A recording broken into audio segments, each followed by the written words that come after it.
मेरा जितना सामान रखा था सारा मेरा सामान डैमेज हो गया। 30 से 40 हज़ार का मेरा सामान डैमेज हो गया। सिचुएशन सबसे ज़्यादा ख़राब है कि हमें रहने को भी नहीं मिल रहा और ऊपर से हमारा सामान भी नहीं दे रहा क्योंकि वो बोल रहे हैं कि यहाँ पे काम नहीं रुकेगा। तो सब यहाँ पे जब तक कोई नहीं था हमारे से तो किसी ने कोई 6 बजे से रिलेटेड कोई बात नहीं करी। उनकी अपनी बात हुई हो तो वो मैं कह नहीं सकती। नमस्कार, मैं इशिका, आप देख रहे हैं हिंदुस्तान दर्पण। इस समय हम खड़े हैं साउथ दिल्ली के सत्य निकेतन के पास और यहाँ आप मेरे पीछे देख सकते हैं, यहाँ पर एक बिल्डिंग गिरने की जो खबर है वो सामने आई है। आप पूरी बिल्डिंग की एक बार हालत, यहाँ पे मैं अपने कैमरा पर्सन को कहूँगी एक बार बिल्डिंग की पूरी हालत आपको एक बार दिखाए। जिस तरह यहाँ पर बताया जा रहा है कि ये बिल्डिंग जो है वो पुरानी बिल्डिंग थी और काफ़ी समय से SDMC के द्वारा इस बिल्डिंग पर काम करने के लिए मना किया जा रहा था, लेकिन लगातार इस बिल्डिंग में काम किया जा रहा था। आपको इस बिल्डिंग के बारे में बताएं तो यहाँ की हालत आप देख सकते हैं एक बार। जो मलबा है अब वो समेटा जा रहा है। यहाँ पे NDRF की टीम मौजूद थी और साथ ही यहाँ पे दमकल विभाग के लोगों को बुलाया गया था ताकि जल्द से जल्द यहाँ का जितना भी मलबा है वो उठाया जा सके और जितनी भी आगे कार्रवाई है वो की जा सके। अगर आपको इस बिल्डिंग के गिरने की खबर के बारे में बताएं तो इस बिल्डिंग में लगभग कुछ जो लेबर है वो काम कर रही थी। यहाँ पे काफ़ी लोग काम कर रहे थे जो उस समय लंच करने बाहर गए हुए थे, लेकिन इस बिल्डिंग में उस समय 6 लोग मौजूद थे और 6 के 6 लोग इस जो मजदूर थे वो इस मलबे के नीचे समा गए। और जब NDRF की टीम आई और दमकल विभाग के लोग आए तो उन्होंने एक यहाँ पे सुरंग बनाकर उनको रेस्क्यू किया। लगभग 3 घंटे तक ये रेस्क्यू ऑपरेशन यहाँ चला था। अब अगर मौजूदा स्थिति की बात करें तो उनमें से 2 मजदूर जिनका नाम बिलाल और नसीम बताया जा रहा है, उन दोनों की मौत हो चुकी है और बाकी जो 4 मजदूर हैं वो बेहद ही गंभीर स्थिति में इस समय अस्पताल में हैं और उनका इलाज चल रहा है। और यहाँ की हालत एक बार हम आपको एक बार फिर दिखाना चाहेंगे। अंदर जो है वो काम चल रहा है। ये पूरी बिल्डिंग जो है वो इस तरफ को ढह गई थी और जितने भी लोग यहाँ मौजूद हैं वो सब अभी यहाँ पर इस बिल्डिंग को, इस मलबे को यहाँ से हटाने का काम कर रहे हैं। आप देख सकते हैं NDRF की टीम वहाँ पर तैनात है। सभी लोग जो है यहाँ पे वो सतर्क हो चुके हैं और साथ ही यहाँ पर पुलिस भी यहाँ पर मौजूद है जो तैनात कर दी गई है कि कोई भी दुर्घटना और ना हो, क्योंकि आप जैसे देख रहे हैं कि बिल्डिंग जो है वो आधी ही गिरी है, पूरी नहीं गिरी है। और जो बिल्डिंग है काफ़ी ज़्यादा मजबूत, इतनी मजबूत वो नहीं है इस समय। और अगर इस बिल्डिंग की बात करें तो SDMC के महापौर मुकेश सूर्यान का साफ तौर पर ये कहना है कि जो इस बिल्डिंग का जो मालिक है उसको बार बार ये चेतावनी दी जा रही थी कि इस बिल्डिंग पर काम ना करवाए क्योंकि ये बिल्डिंग की हालत उतनी दुरुस्त नहीं है कि इस पर काम कराया जाए। ये कभी भी ढह सकती है, ये काफ़ी पुरानी बिल्डिंग है। लेकिन बार बार नोटिस देने के बाद भी जो मालिक थे उन्होंने इस बिल्डिंग पे काम करवाया और अभी भी मौजूदा स्थिति में भी वो इसमें काम करवा रहे थे, तभी ये बिल्डिंग गिरी है। और यहाँ की हालत जो है, जब मलबा निकाला जा रहा था, जब मजदूरों को निकाला जा रहा था, रेस्क्यू किया जा रहा था, तब उनकी हालत इतनी ज़्यादा गंभीर थी क्योंकि आप देख सकते हैं जिस तरह जब बिल्डिंग गिरी होगी तो मजदूर जो है इस बिल्डिंग में ही मौजूद थे और साथ ही वो इस मलबे में जाके दब गए। हालांकि जो पूरा रेस्क्यू था वो 3 घंटे के आसपास चला था और अब जो हालत है कहीं ना कहीं उनकी अभी नाजुक बनी हुई है। लेकिन जैसे जैसे काम चल रहा है वैसे वैसे SDMC की टीम भी यहाँ आ रही है।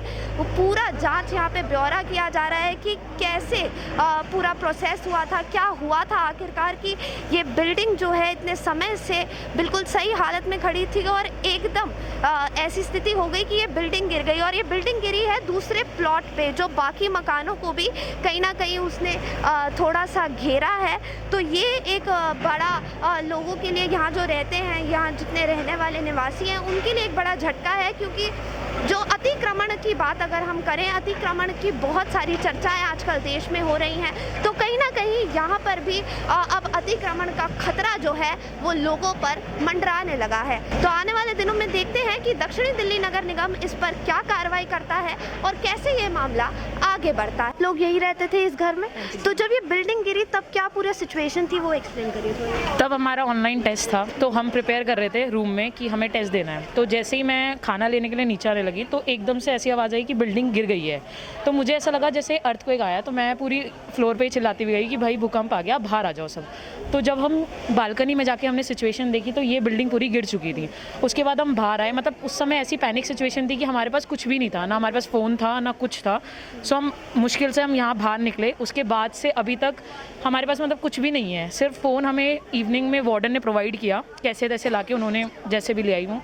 बट अब हमारे पेपर्स हैं, ना हमारे पास बुक है, ना हमारे पास कुछ पहनने को है। सो इस समय वी आर ब्लैंक, हमारे पास कुछ नहीं है। सो ये सिचुएशन सबसे ज़्यादा ख़राब है कि हमें रहने को भी नहीं मिल रहा और ऊपर से हमारा सामान भी नहीं दे रहा, क्योंकि वो बोल रहे हैं कि यहाँ पे काम नहीं रुकेगा। तो सबसे तो जब आपको बोला गया होगा कि आप शिफ्ट हो जाइए, तो आप टाइम पीरियड नहीं दिया था कि आप अपना सामान निकाल लीजिए ना। हम लोगों के लिए पैनिक सिचुएशन इतनी हो गई थी कि ये गिर गई थी, तो हम लोगों को लग रहा था कि अर्थक्वेक आ गया, तो हम लोग खुद ही बाहर आ गए थे।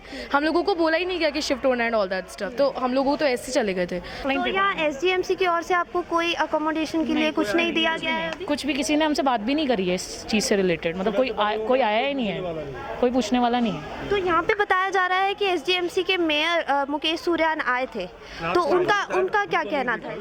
हो सकता है कल आए हों, हम लोग तो आज ही आए थे, तो आप सुबह से बड़े हुए हैं। हमने 6 बजे तक तो यहाँ पे जब तक कोई नहीं था। हमारे से तो किसी ने कोई 6 बजे से रिलेटेड कोई बात नहीं करी। उनकी अपनी बात हुई हो तो वो मैं कह नहीं सकती, बट हमसे, हमारी बिल्डिंग साइड में है, उन्हें देखना चाहिए था कि ये हॉस्टल है, यहाँ के बच्चों पे क्या असर पड़ेगा। उन्होंने ऐसा कुछ भी नहीं करा, हमसे तो कोई बात नहीं हुई और अब तक तो कोई बात नहीं हुई। बाकी मैं कह नहीं सकती किसी से करी हो तो उन्होंने, बट तो आप SDMC से क्या चाहते हैं कि क्या आपकी सुविधा का क्या हल? सामान निकलवा दी जाए, 10 मिनट के लिए बिल्डिंग खोल दी जाए, इनका सामान निकलवा दी जाए, और कुछ नहीं चाहिए हमें। सिर्फ हमें अपनी बुक्स चाहिए और एक दो जो भी क्लोथ्स हैं, मतलब हमें मेन तो बेसिकली हमें अपनी बुक्स चाहिए, क्योंकि हमारे एग्जाम आ रहे हैं। क्लोथ्स भी एक बार को हम अरेंज कर लेंगे घर जाके, बट हमारी बुक्स हम नहीं कर सकते, क्योंकि 10-15 हज़ार हम उसमें दोबारा नहीं लगा सकते ना। हमारी पूरा मटेरियल है वहाँ पे, हम जो कोर्स कर रहे हैं आगे उसका मटेरियल रखा हुआ है मतलब हमने नोट्स वगैरह कैसे करेंगे अरेंज हम। सो हमारी तो यही मतलब एक तो अभी आपको बोला क्या गया है कि कब तक ये काम चलेगा और कब तक ये हॉस्टल नहीं खुलेगा? उन्होंने ये बोला है कि अभी ये काम नहीं रुकेगा, ये 1-2 दिन लगेंगे, और उन्होंने बोला है कि अभी इंस्पेक्शन होगा। अभी उन्होंने कोई क्लियरेंस नहीं दी है कि हम कब तक यहाँ शिफ्ट कर सकते हैं, तो हमें ये भी एश्योरेंस नहीं है कि हम यहाँ कब तक आएंगे। तो अभी जब तक इंस्पेक्शन नहीं हो जाता, ऑब्वियस सी बात है कि हम नहीं रह सकते अब यहाँ पे, जब तक हमें पूरी क्लियरेंस नहीं मिल जाती कि हम सेफ़ हैं यहाँ पे। इस टाइम पे काम रुका है, 5 मिनट के लिए खोल दें, हम लोग अपने बुक्स, लैपटॉप, मोबाइल लेके निकल जाए, हमारा ये कहना है। 5 मिनट मेन मुद्दा जो है, आपको सिर्फ अपना सामान चाहिए और क्या, हमें कुछ नहीं चाहिए। सर, क्या नाम है आपका? हिमांशु। सर, जब ये बिल्डिंग गिरी तो आप कहाँ मौजूद थे? मैम वो 204 नंबर मेरी शॉप है, मैं अपनी शॉप के अंदर बैठा हुआ था। जैसी ये बिल्डिंग टूटी है, इसका सारा मलबा जो है सीधा मेरे दुकान घर तक आकर के गिरा है। दुकान के बाहर मेरा जितना सामान रखा था सारा मेरा सामान डैमेज हो गया। 30 से 40 हज़ार का मेरा सामान डैमेज हो गया। ये मेरी स्कूटी है, ये मेरी पूरी स्कूटी डैमेज हो गई है। जब कल पुलिस की जितनी भी फोर्स आई थी, मैंने सबको अपनी बताया कि ये इस तरह से डैमेज हो गई है, उसके बावजूद पुलिस ने कोई एक्शन नहीं लिया, अपनी FIR में कुछ भी नोट नहीं करा। अभी मैं RK पुरम साउथ कैंपस थाने से ही आ रहा हूँ। मैं एप्लीकेशन लेने गया था कि मेरे को इंश्योरेंस क्लेम के लिए थोड़ा इजी हो जाएगा, तो FIR नोट कर लीजिए। उन्होंने कोई मेरी FIR नोट नहीं करी है। वो कह रहे हैं कि हमने जो कार्रवाई करनी थी हम कल कर चुके हैं, हम अब आपको किसी तरह की कोई FIR हम आपको नहीं देंगे, ठीक है। तो कह रहे जब इंश्योरेंस वाले जब बोलेंगे, जब उनसे बात कर लेंगे, हमारी FIR में आपकी स्कूटी का कोई कुछ भी हमने वो ऐड नहीं कर रखा है, किसी तरह की कोई हेल्प नहीं कर रहा है। जो डैमेज हुआ है ना मकान मालिक मुझे देगा, ना मुझे कोई ठेकेदार देगा, मुझे कोई नहीं देगा। मैं इस टाइम में 1 से सवा लाख रुपए का मेरा नुकसान हुआ है, जिसको भरने के लिए कोई तैयार नहीं है। इंश्योरेंस कंपनी का एक सहारा है जो ये दे सकती है। वो पुलिस वाले ने वो रास्ता भी बंद कर दिया कि इंश्योरेंस से भी पैसा ना मिले। पुलिस वाले बहुत परेशान कर रहे हैं मेरे को। बोलते हैं, कहते हैं जो इस मकान का मालिक है ना, पहले उसको पकड़ के हमारे सामने लेके आओ, हमें उसका एड्रेस दो, फ़ोन नंबर दो, उसके बाद हम कुछ करेंगे। मैडम, जब मेरे पास कुछ है ही नहीं, मैं जानता ही नहीं इस मकान मालिक का कौन इसका मकान मालिक है, कौन क्या है, मैं कुछ नहीं जानता इसके बारे में। 2.5-3 महीने पहले जिनका मकान था वो बेच के चले गए। जिसने मकान लिया मैं उसको बाय फेस भी नहीं जानता, मैं कैसे लेके आऊँ, पकड़ूँ उनको? वो मेरे को कहते हैं उनको पकड़वाओ पहले, उसके बाद हम करेंगे। ये मतलब आपके ऊपर कह रहे हैं कि आप लेके आइए उन्हें? हाँ, मेरे को कहते हैं उनका हमें नाम बताओ, उनका एड्रेस बताओ, उनके बारे में सब कुछ बताओ कि किसका मकान है, क्या है तब हम कुछ करेंगे। अब मैं जानता नहीं तो उसके ये बारे में। बिल्डिंग गिरने से जिनको नुकसान हुआ है, जो आसपास के मकान थे या जितनी चीज़ों को नुकसान हुआ है, उनका क्लेम नहीं मिल रहा है, वो ये बोल रहे हैं? हाँ मैम, नहीं मिलेगा उसका, कोई नहीं देगा उसका क्लेम। कौन देगा? मकान मालिक को कोई जानता नहीं, कौन मकान मालिक है, कहाँ है, कोई नहीं जानता। ये सामने घर वाले हैं, इनका सारा ये दरवाजे पीछे के सब कुछ टूटा है, इनका भी बहुत नुकसान हुआ है। देने वाला कौन है? कोई भी नहीं है। ऊपर से पुलिस का ये स्टेटमेंट है।